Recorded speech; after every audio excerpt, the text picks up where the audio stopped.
Thank you for joining me on another episode of Forgotten Gear Restorations. This will be one of the concluding episodes for this Hiwatt DR405, which has been vexing me for the past couple of weeks. The most insane troubleshooting escapade that I've been on in decades. This thing really gave me a run for the money. You guys, thank you. Don't forget to like, subscribe, share, do the whole thing. Bye. Brendan, check this out. Look at this. Didn't even notice it until I started probing around the area. It was barely touching.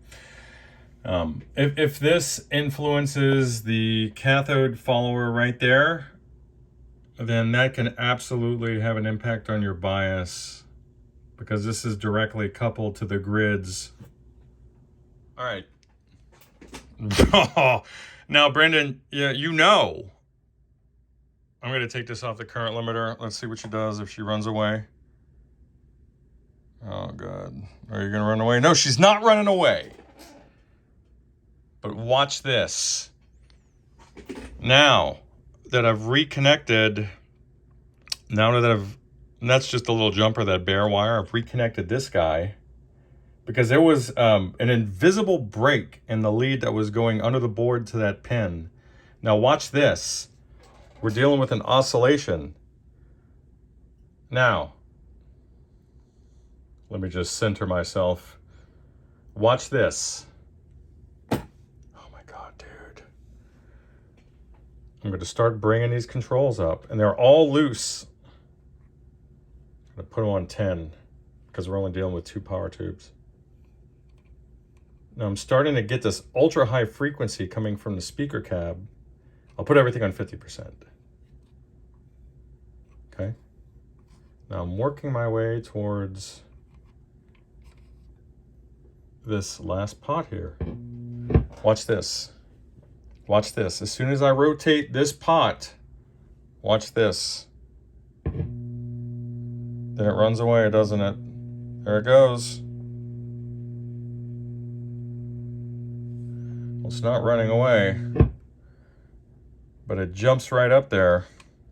So I think we're dealing with an oscillation. So this gives us a clue. God.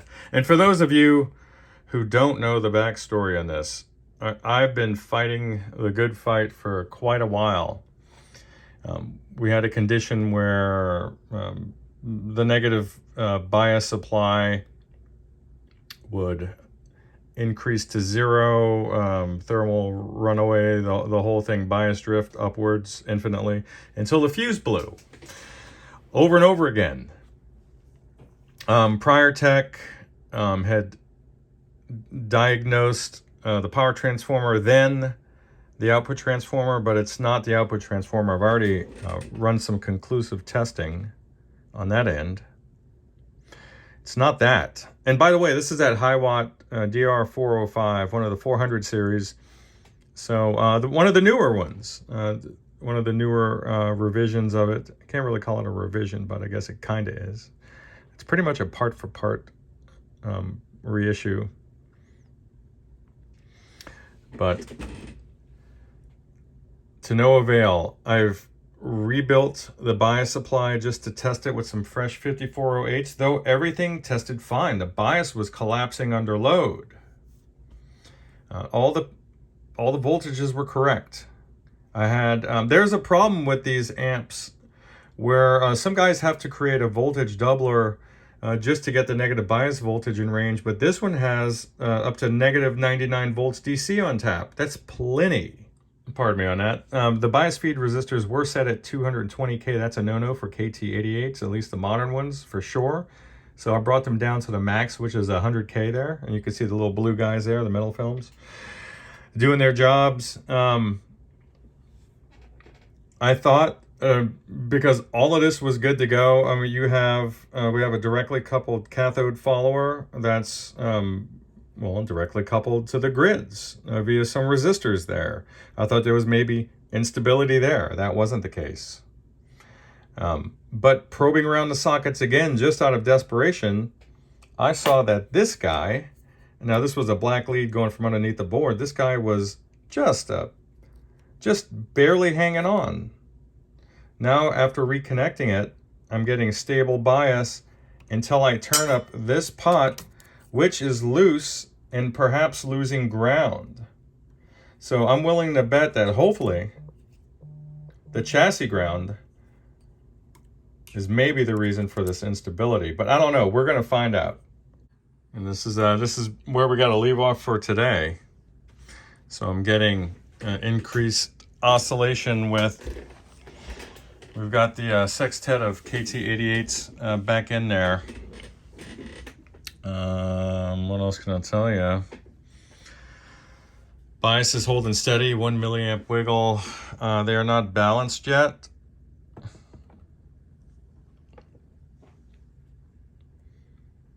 I'm getting a lot of oscillating, which is impacting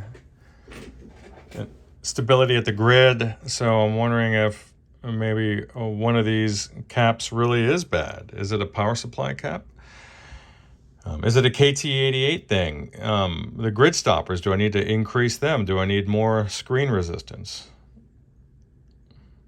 Is it layout? Because prior, this is at like the 8 o'clock position now, these solder lugs, but prior, it was around 4 o'clock, right next to these high tension wires. And then looking at the cathode follower there, the leads are just right up against each other. So lead resting, layout, what's going on here? I'm not certain, but there's more experimentation that needs to be done. I'm not getting a lot of ripple. So I don't know. It was working before, then it wasn't. And now we have an issue. So a challenge, no doubt. No sensual shots here, no sexual angles, no sultry mood lighting here. For what is going to be one of the last videos on this guy, finally,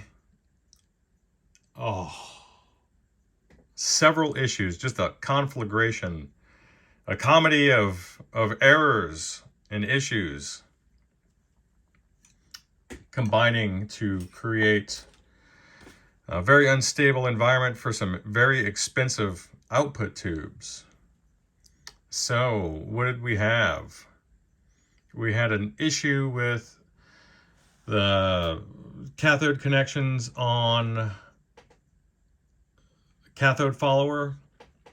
We had an issue where 70 volts DC was appearing on the wiper of the master volume pot. Definitely not normal for the DR405, and explains the bias collapse and runaway current when I was just nudging up the master volume. It was injecting that positive DC downstream into the phase inverter and cathode follower stages. So what it was basically doing was shifting the direct coupled bias on the KT88 grids less negative under signal, or load. Unbelievable. So we had some of those nasties sneaking in to that wiper via a shorted coupling cap. Just a conflagration of issues. I've got smacky lips right now. That's literally how I'm just flabbergasted. I'm coming off of this thing. This thing has been vexing me for a couple of weeks now, and it's finally getting wrapped up. There's some hum, or rather sounds like some signal level buzz in the preamp right now. I'm good with that. I can deal with that. And I think it's due to the open chassis right now in a very noisy room. So we're going to wrap this thing up. I could finally take the bias meters off of this thing. I'm just completely relieved. Brendan, you've been a saint. I'm glad I'm the end of the line for this thing. I wasn't going to give up on you, buddy. I was not going to give up on you. Your caps are good. Your filter caps are good. There's a little more ripple than I want on one of them, but it's not causing any issues. And again, I'll tell you this. Pardon me. I'm going to have to finish going through this amp and extracting the old solder, adding the eutectic blend that I use. There's lead-free, what appears to be lead-free solder there. It's interacting with my solder. I'm looking at a lot of very ugly solder joints from, I don't want to say the last tick, but kind of. And then from the factory, one of the input grounds going to a bolt on the chassis just crumbled. It had just literally crumbled. So it looks like a load of bad solder joints on top of everything else that was vexing this amp. So I'm good with that. I'm going to go have a drink. Just kidding. Talk to you in a few minutes, man. Bye.